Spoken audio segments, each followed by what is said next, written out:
What if wars were never just about land, religion, or ideology? What if beneath the speeches, flags, and battle plans, there was something quieter and more powerful deciding how long wars last and who ultimately wins? Most people are taught that wars begin because leaders fail, diplomacy collapses, or enemies become unbearable. That explanation feels complete, but it isn't. It skips the invisible force that determines whether an army can march another month, whether ships can sail another year, and whether a nation survives victory or collapses afterward. That force is debt. For centuries, war and debt have moved together like silent partners. One creates the need. The other makes continuation possible. Empires rise by borrowing. Revolutions erupt under crushing obligations. And when peace finally arrives, the debt almost never disappears. It simply changes hands. So the real mystery isn't why wars happen. The real mystery is why war after war follows the same financial pattern, and why societies keep accepting the cost long after the fighting ends. To understand this, we have to go back before modern banks, before paper money, before nations even looked like they do today. In the ancient world, war was limited by physical resources. Kings fought with what they had. When silver ran out, armies disbanded. When grain stores emptied, campaigns ended. War had a natural ceiling, could not fight beyond your means. That limitation began to disappear in medieval Europe. Italian city-states like Venice, Genoa, and Florence faced constant conflict over trade routes and influence. Taxing citizens too heavily risked rebellion. Waiting to accumulate wealth meant losing strategic advantage. So they invented something radical for its time: public borrowing. Instead of demanding all the money up front, governments borrowed from wealthy merchants and promised repayment later with interest. For the first time, war could continue even when treasuries were empty. This single innovation rewired history. Once rulers learned they could fight wars using future money, war stopped being constrained by reality. It became constrained only by belief that the state would survive, belief that taxes could be collected later, belief that someone else would pay. Debt turned war from a short, brutal event into a prolonged system. As kingdoms evolved into centralized states, this relationship deepened. Standing armies replaced temporary militias. Cannons replaced swords. Navies replaced land raids. Every improvement increased cost, increased dependence on borrowing. By the late 1600s, this system matured in England. Endless wars with France demanded enormous resources. Rather than default or collapse, England created a permanent financial solution. The Bank of England was founded not primarily to help citizens, but to help the state borrow reliably for war. This marked a turning point. A nation's ability to wage war was now tied to its creditworthiness. If lenders trusted you, you could fight longer. If they didn't, you lost regardless of bravery or strategy.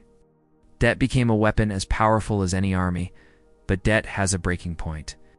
France discovered this the hard way. Decades of war, royal extravagance, and borrowing left the French state drowning in obligations. By the late 1700s, interest payments consumed huge portions of government revenue. Taxes rose, food prices soared, the system cracked. The French Revolution did not begin only because of ideology or inequality. It began because the state could no longer service its war debts. When war debt becomes unbearable, it doesn't disappear, it explodes socially. The same pattern repeated across Europe. Empires expanded on credit, then collapsed under its weight. Spain's global empire flooded Europe with silver, but endless wars drained it faster than it arrived. Repeated defaults destroyed trust. Power faded. Debt didn't just finance wars, it shaped who ruled afterward. Then came the 20th century, and the scale changed completely. World War I was the first truly industrial war, and it was funded almost entirely by debt. Governments borrowed not just from elites, but from entire populations through war bonds. Citizens were told lending money was patriotic. The war ended. A debt did not. Germany was crushed by reparations. Britain and France owed enormous sums to the United States. Economies strained under obligations created during emergency. The attempt to fix this through austerity and financial pressure didn't bring stability. It brought resentment, nationalism, and collapse. World War II followed, larger, deadlier, and even more expensive. Again, debt made it possible. Again, debt survived the peace. But this time, the winners redesigned the system. The Bretton Woods system tied global currencies to the US dollar and the dollar to debt-backed confidence. War had permanently reshaped finance. Military power, economic power, and borrowing capacity became inseparable. From that point forward, war was no longer an exception to the economy. It became part of it. Modern conflicts follow the same ancient logic, just with larger numbers. Wars are rarely paid for up front. They are financed through deficits, bonds, and future promises. The public rarely feels the full cost immediately. That delay is crucial. When costs are postponed, resistance fades. Wars feel affordable. Politicians survive elections, but the debt quietly accumulates. In the United States alone, major conflicts over the last decades have added trillions to national debt. The interest on that debt now competes with social spending, infrastructure, and public services. This is not accidental. It is structural. Debt allows war without immediate sacrifice. And because sacrifice is delayed, war becomes easier to start and harder to stop. The most unsettling part is how predictable this cycle is. War demands borrowing. Borrowing expands power. Power invites overreach. Overreach creates unsustainable debt.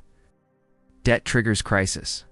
Crisis reshapes society, then the cycle restarts. Attempts to break the pattern usually fail. Austerity punishes populations, not systems. Inflation quietly transfers cost to citizens. Financial restructuring often protects creditors first. Rarely does anyone ask whether the structure itself is the problem, and so war and debt remain locked together.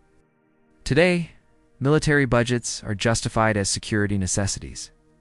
Debt is framed as manageable. Future growth is assumed to solve everything. But history tells a different story. No society escapes the cost of its wars. It only decides when and how it will pay. Sometimes through taxes, sometimes through inflation, sometimes through collapse. The uncomfortable truth is that debt doesn't just finance war, it normalizes it. When fighting can be paid for with tomorrow's money, tomorrow's people inherit yesterday's decisions. So what does this mean for us? First, war is never just a military decision. It is a financial contract signed on behalf of future generations. Second, debt is not neutral. Shapes political choices, limits freedom, and quietly redistributes power long after the last shot is fired. Third, every time leaders claim a war is necessary and affordable. History demands skepticism because affordability is usually an illusion created by borrowing. The warning isn't that war and debt exist. It's that they reinforce each other in ways most people are never taught to see. If this partnership has survived centuries of empires, revolutions, and collapses, the real question is not whether it will continue, but how much further it can stretch before something finally breaks. And when it does, who will really pay the price? If you want to understand power, don't just watch the battlefield. Watch the balance sheet. If this changed the way you think about history, economics, or modern conflict, consider subscribing. These patterns repeat because they remain invisible. And the first step to breaking a cycle is seeing it clearly.